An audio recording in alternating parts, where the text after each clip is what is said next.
When you beg from the office of the speaker, it blatantly becomes the speaker's pork barrel. Given their power to approve, disapprove, or dictate the amount to be given, sabi.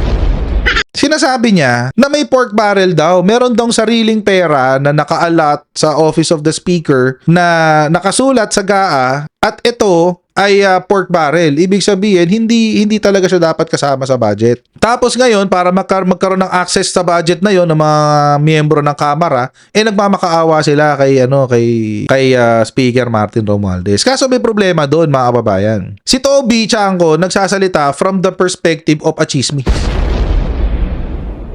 Meron ba siyang maipapakita na hindi laway lang?